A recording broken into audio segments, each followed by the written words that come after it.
అందరికీ నమస్కారం. ప్రకాశం జిల్లా అద్దంకి నియోజకవర్గం ఒక ప్రత్యేకత చోటు చేసుకుంది. దీనికి కారణం గడిచిన 14, 19, 24 ఎన్నికల్లో ఒక్కసారి మాత్రమే వైసీపీ పార్టీ విజయం సాధించింది. 19, 24లో కూడా ఓటమి పాలైంది. అక్కడ వైసీపీ నాయకులంతా కూడా మాకున్న ఇన్ఛార్జిని మార్చమని పార్టీ అధిష్టానంపై తీవ్రమైన ఒత్తిడి చేస్తున్నారు.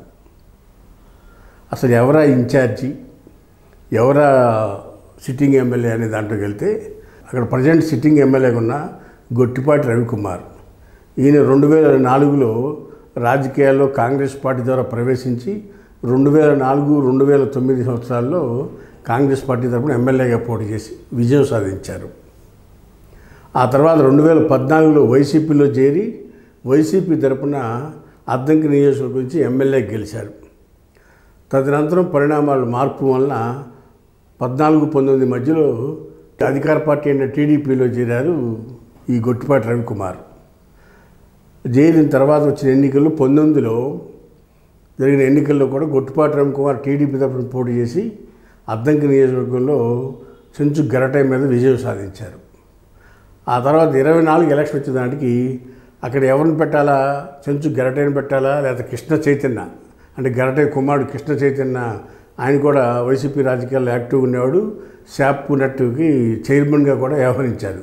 అయితే గరటైని పెట్టాలా, గరటై కొడుకుని పెట్టాలా, వీళ్ళిద్దరి కన్నా క్యాండిడేట్ మార్చాలని ఆలోచిస్తే వైవి సుబ్బారెడ్డి బిజినెస్ పార్ట్నర్ అయిన పాండ్యం హనుమరెడ్డిని తీసుకొచ్చి గుంటూరు జిల్లా నుంచి తీసుకొచ్చి ఇక్కడ పెట్టారు.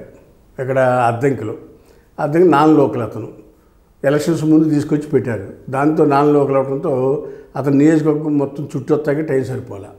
అది కాకుండా టికెట్ ఇవ్వలేదని అలిగి చెంచు గరటయ్య కుమారుడు కృష్ణ చైతన్య కూడా ఎలక్షన్స్ ముందు టీడీపీలో గెలిపారు.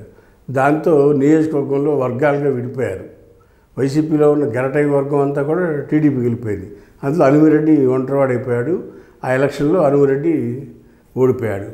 ఆ తర్వాత ఇన్ఛార్జిగా ఉన్న హనుమరెడ్డి అద్దంకి నియోజకవర్గానికి వచ్చినా మంత్రి గొట్టిపాటి రవికుమార్ మీద విమర్శ చేయడానికి, లేకపోతే ప్రభుత్వం చేసే పనుల మీద హామీల మీద విమర్శ చేయడం పరిమితం అవుతున్నాడు తప్పితే పార్టీ కేడర్ని బలోపేతం చేస్తాకి సరైన చర్యలు తీసుకోవట్లేదు. ఇన్ఛార్జిని మార్చమని గొడవ చేస్తూ ఉన్నారు అద్దంకి నియోజకవర్గ వైసీపీ నాయకులు, కార్యకర్తలు.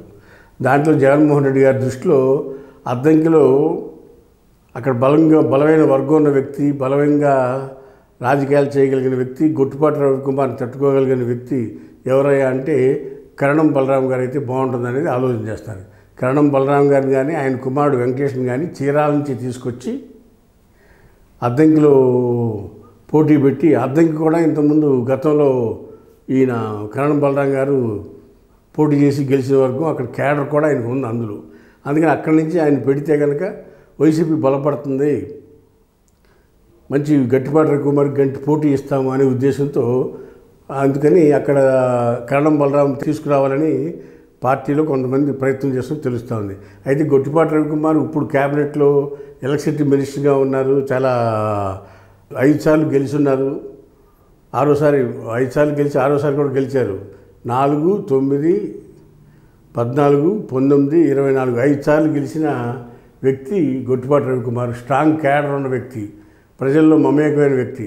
గొట్టిపాటి రవికుమార్ని తట్టుకుని అద్దంకి నియోజకవర్గంలో కరణం బలరాం కానీ కరణం వెంకటేష్ కానీ వైసీపీని విజయం వైపు తీసుకొస్తారని వైసీపీ క్యాడర్ ఆలోచిస్తూ ఉంది. రాబోయే రోజుల్లో ఏ పరిణామాలు జరిగితే వేచి చూద్దాం. హాయ్ ఫ్రెండ్స్, మా ఫ్యూచర్ టుడే ఛానల్ చూస్తున్నందుకు చాలా థ్యాంక్స్. మరిన్ని లేటెస్ట్ వీడియోస్ కోసం వెంటనే సబ్స్క్రైబ్ చేయండి. అలాగే ఈ బెల్ ని కూడా రింగ్ చేసేయండి. మా లేటెస్ట్ వీడియోస్ నోటిఫికేషన్స్ అన్నీ మీ మొబైల్లో వస్తాయి. మా వీడియోస్ మీకు నచ్చితే లైక్ చేయండి, షేర్ చేయండి, నచ్చకపోతే కామెంట్ చేయండి.